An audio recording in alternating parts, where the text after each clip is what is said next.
Everyone, welcome to my another new blog in সাজাবো যতনে by Payel. আজকে অনেক দিনের আমাদের ইচ্ছা, মানে আমার ছেলের ইচ্ছা ছিল মা হোল চিকেন রোস্ট খাবো।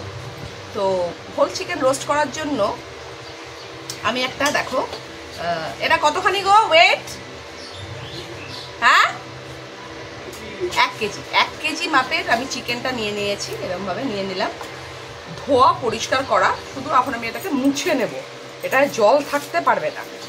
মুছে নিয়ে এটা একদম আমি আমার প্রসেসে করছি, যার যার প্রসেস আলাদা আলাদা হয়, আমি আমার প্রসেসেই করছি।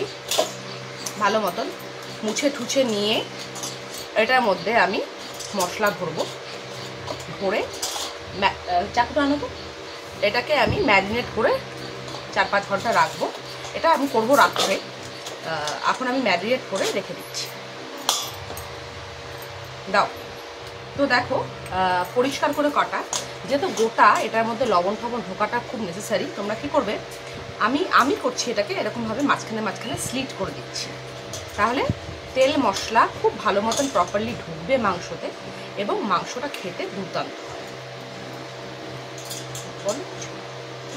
বলো তোমার উইশ, জোরে বিল আউট। গাইস, এটা আমার অনেক দিন থেকে ইচ্ছা ছিল। যখন আমি বাড়িতে আসলাম তখন জানি না একটা গন্ধ পাচ্ছিলাম, তারপরে মা দেখালো, তখন আমি তো একদম হ্যাপি হয়ে গেলাম। এখন আমি কাছে বসে আছি আর দেখছি কেন করে বানায়। ওটাই আমার ছেলের এটা ইচ্ছা, অনেক দিন ধরেই বলছে। স্কুল ছুটি অলমোস্ট শেষ হয়ে আসলো, তাই বললাম চল করে খাওয়াই, আমারও করা হয়ে যাবে। আমি অনেক দিন আগে করছিলাম, অবশ্য রিসেন্টলি করা হয় নাই। স্লিটগুলো কিন্তু খুব ভালো মতন দিয়ে নিও, তাহলে লবণ টবণগুলো খুব ভালো মতন ঢুকবে ভেতরে, খেতে ভালো লাগবে। এই যা, তো আমি মোটামুটি স্লিটস করে নিলাম। হ্যাঁ তেলের ইয়েটাও আমি হ্যাঁ তেলের ইয়েটা করতে। তো আমি এখানে দেখাচ্ছি তোমাদের, আমি এখানে পেস্টটা করে নেওয়া। পেস্টের মধ্যে কি কি দেওয়া আছে বলে দিচ্ছি আমি। রাখো রাখো রাখো, আগুন না। এখানে কি কি দেওয়া আছে, এখানে দেওয়া আছে হচ্ছে আদা রসুন কাঁচা লঙ্কা ধনে পাতা, আদা রসুন কাঁচা লঙ্কা ধনে পাতা, আর কিছু নেই। তো এই পেস্টটা এখানে করে দেওয়া, আমি পুরোটা দেবো না, অল্প দেব। আর আরও কী কী আছে, মুভি হ্যান্ড, এখানে আছে টক দই, এটা কিন্তু মাস্ট, টক দইটা লাগবেই। টক দইটা মাস্ট, টক দইটা লাগবেই। তো মোটামুটি 250 টক দই আছে, পুরোটা লাগবে না, আমি খানিকটা নেব, দেখাচ্ছি। তারপরে তো বেসিক ইনগ্রিডিয়েন্টস যেগুলো আছে, আদা রসুন হলুদ লঙ্কার গুঁড়ো, এগুলো সব। আর একটা বেসিক ইনগ্রিডিয়েন্ট, সেটা হচ্ছে লেবু, লেবুর রসও মাস্ট। তো ফার্স্টে আমি দেখাচ্ছি, আগে লেবুর রস দিয়ে পুরোটাকে আমি মাখাবো।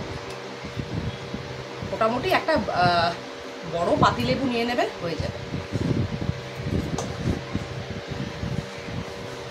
তো তোমরা কে কে আমার চ্যানেলে নতুন আছো, যারা যারা নতুন আছো তারা কাইন্ডলি আমার চ্যানেলকে লাইক শেয়ার সাবস্ক্রাইব করে দিও, পাশে থেকো।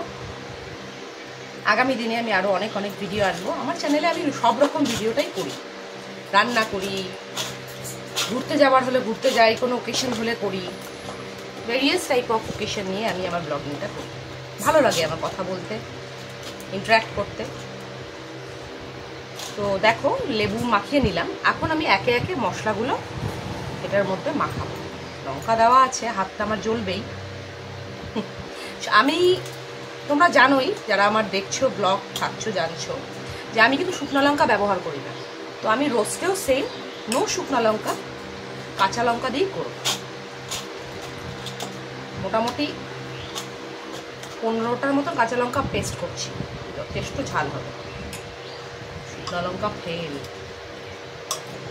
তো এখানে খুব একটা বেশি আমি মশলা ইউজ করব না, আমি মশলাটা রাত্রে যখন রোস্টটা করব ওখানেই করব।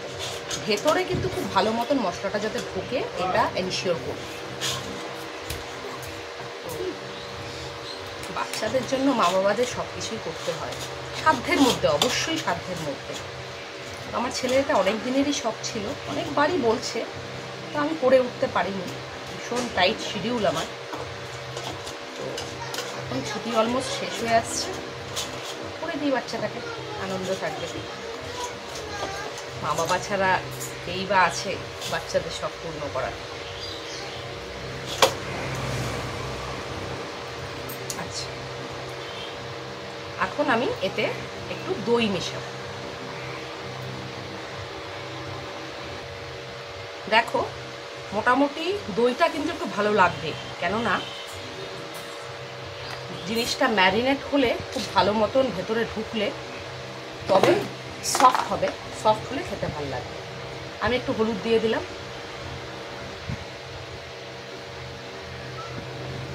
এখন এতে একটু লবণ অ্যাড করব সামান্য, আমি মশলাতেও দেবো যেহেতু লবণটা দরকার, নাহলে ভেতরে লবণটা ঢুকবে না। মোটামুটি 2 স্পুনের মতন, তোমরা আন্দাজ করে তোমাদের লবণটা আন্দাজ করে দেবে।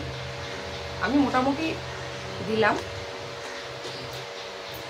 দিয়ে এটাকে এখন মাখবো।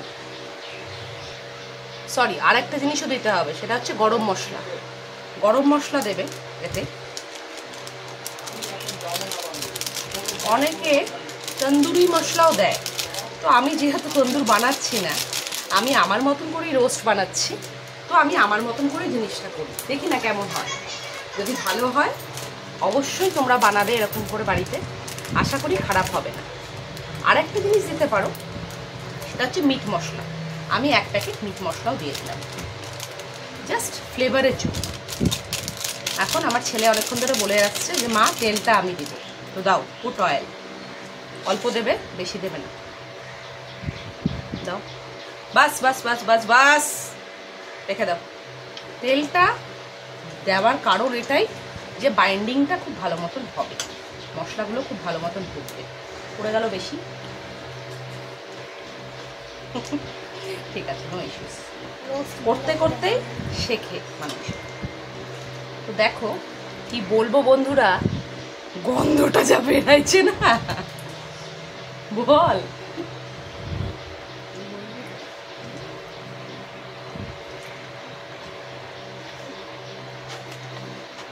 গাইস, যা গন্ধটা যা স্ট্রং আসছে না, যখন খাবো ফ্লেভারটা অনেক স্ট্রং আসবে হোপফুলি।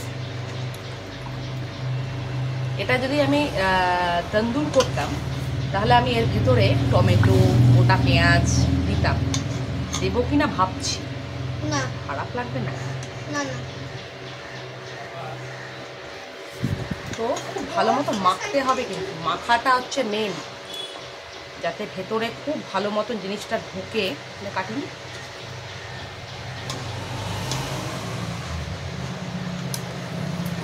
খুব ভালো মতো ঢোকাতে হবে জিনিসটা ভেতরে।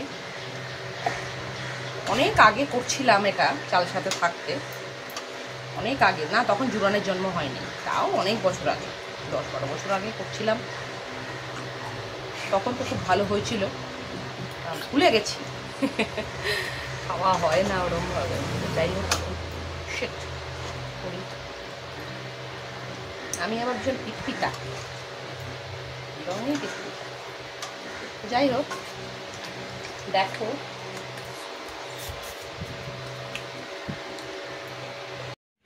খুব সুন্দর করে ম্যারিনেট করে নিলাম। ম্যারিনেট করে এখন আমি এটাকে রেস্ট ইন পিস করে দেবো। অলরেডি রেস্ট ইন পিস আছে, মানে রেখে দেবো মোটামুটি 4-5 ঘন্টা। সন্ধ্যাবেলা রান্না করব, রাত্রে ডিনারের জন্য এটা। তো যতখানি সুন্দর করে মাখিয়ে তোমরা ম্যারিনেট করতে পারবে তত ভালো এটার ফ্লেভারটা আসবে। হ্যালো, দেখো এখন বিকালে ওই বলে চিকেনটা নিয়ে, মানে এখন চিকেনটা বানাবো। তেল দিয়ে দিলাম কড়াইতে, তেলটা গরম হবে। আমি খুব বেশি তেল দিই নাই, অল্পই দিলাম, গরম হোক। পেঁয়াজটা ভাজবো আগে ফার্স্ট। চিকেনটা দেখো ম্যারিনেটেড হয়ে আছে সুন্দরভাবে, দারুণভাবে ম্যারিনেটেড হয়ে আছে।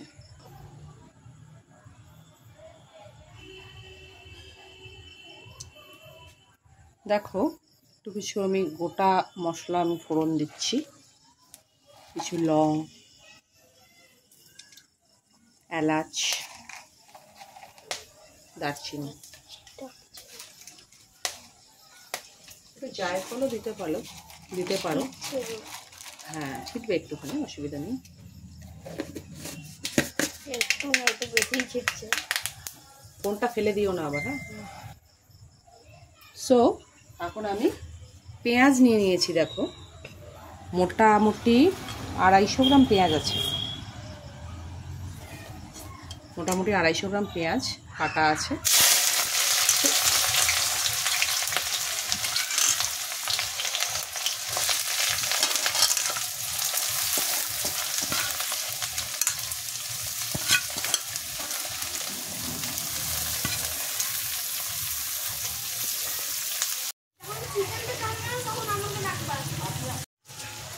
পেঁয়াজটা আমি ভাজবো ফার্স্টে, পেঁয়াজটা খুব ভালো মতো ভাজা হোক, তারপরে আমি চিকেনটা অ্যাড করব। দেখো পেঁয়াজটা মোটামুটি লাল হয়ে গেছে আমার, ব্রাউন একদম ব্রাউনের মতন হয়ে গেছে, একদম ব্রাউনিশ কালার দেখাতে পাচ্ছি। তো পেঁয়াজটা মোটামুটি ভাজা ভাজা হয়ে গেল। এখন এতে আমি চিকেনটা অ্যাড করব। জুরান আমি ম্যারিনেশনের সময় খুব একটা বেশি মশলা দিইনি, তাই এখন একটু সামান্য মশলা অ্যাড করব। তো মোটামুটি আমি একটু একটু করে মশলা দিয়ে দিলাম সব কটাতেই।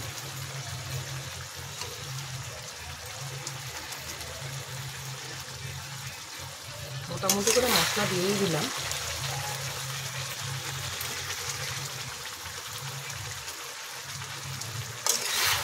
এখন এটাকে আস্তে আস্তে আমি রান্না করব, ঢেকে ঢেকে হালকা হালকা করে রান্না করব। ধরে নেবে, সাপোর্ট দিয়ে নেবে।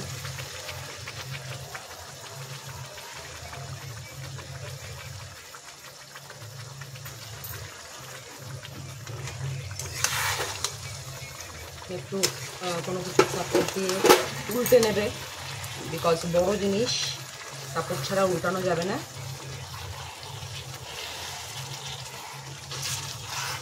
এপিট ওপিট করে নেবে একটু, যাতে মশলাটাও কষে ঠিক মতন, আর তোমার জিনিসও রেডি হয়ে যাবে।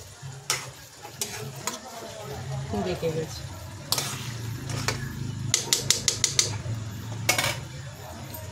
আমি কোনো জল অ্যাড করিনি, দইটা দেওয়া ছিল, এটাই হয়ে যাবে, পরে লাগলে দেখা যাবে। সো এইভাবে কষতে থাকতে হবে ব্যাপারটা। আমি এখন কভার করে দিলাম এটাকে।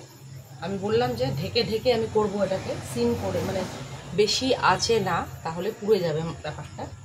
হালকা মিডিয়াম টু হাই, মিডিয়াম রাখাই বেটার, হাই না, মিডিয়াম ফ্লেমে হালকা হালকা করে করব। তোমরা কতটা পরিমাণে তেল বের হয়েছে, আমি কিন্তু খুব একটা বেশি তেল দিইনি, অল্পই দিলাম, তারপরেও মুরগির নিজস্ব যে একটা তেল আছে ওটাও বের হয়েছে। তো আমি এক ফোঁটা জল দিলাম না, দই ছিল, মুরগির নিজস্ব জল, এটা আস্তে আস্তে হবে। তো হালকা করে টার্ন ওভার করে দিই, এপিট ওপিট করে করতে থাকবে, তাহলে জিনিসটা হবে। আর যা গন্ধ বেরোচ্ছে না, ট্রাস্ট মি, দারুণ গন্ধ, দারুণ। রান্না অলমোস্ট হয়ে, আমি ঢেকে ঢেকে ঢেকে ঢেকে করলাম, রান্না অলমোস্ট ডান। আমি এখন এটাকে নামাবো। দেখছো তোমরা, দেখতে পাচ্ছ আশা করি, কি সুন্দর গন্ধ বেরোচ্ছে। এখন খায়ে দেখি কেমন হয়েছে।